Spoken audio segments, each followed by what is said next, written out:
중국의 히토류 무기화에 맞서 미국과 일본, 호주, 인도 등 쿼드 회원국 4개국이 뭉쳤지만 충분히 효과적인 대응이 될지는 아직 미지수입니다.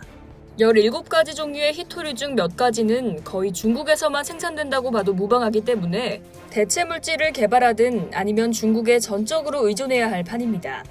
대체 어떤 물질 때문에 쿼드 4개국이 벌벌 떨고 있을까요? 그동안 쿼드 회원국에 어떤 일이 벌어진 걸까요?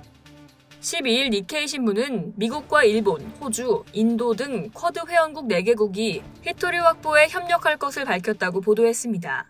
이들 국가는 생산 기술과 개발 자금을 서로 공유하고 제휴를 통해 국제 규칙을 제정할 예정인데요.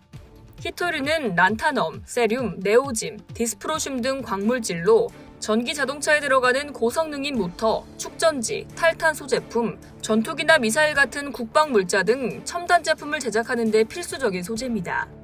히토류 생산에 큰 비중을 차지하는 중국이 자꾸만 이 히토류라는 자원을 무기로 삼다 보니 미국 등 세계 여러 나라는 대책을 마련하기 위해 노력해왔습니다.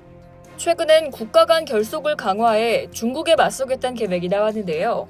히토류 확보를 위한 미국과 일본, 호주, 인도의 협력으로 확실한 히토류 생산 점유율 확대가 기대되고 있습니다. 특히 미국과 호주는 더 이상 중국의 히토류 협박을 지켜볼 수 없다는 판단에 생산량 확대에 적극적으로 임해왔는데요. 이로 인해 최근까지 중국의 전 세계 히토류 생산량 점유율은 90%에 달했지만 지난해 60% 정도로 줄게 됐죠.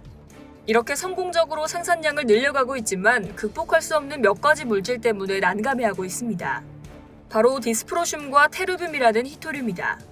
이 두 가지 금속은 중히토류에 속하는데요.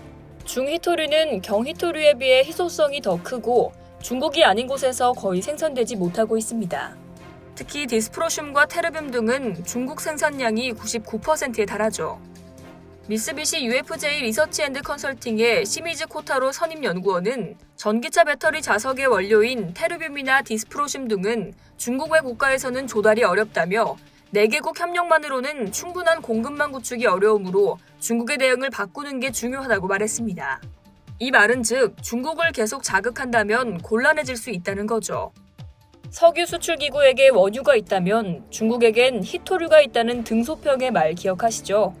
아무래도 중국에겐 디스프로슘과 테르뷴이 있다는 말이 더 정확한 표현이 될 것 같습니다. 이상 여의도TV였습니다.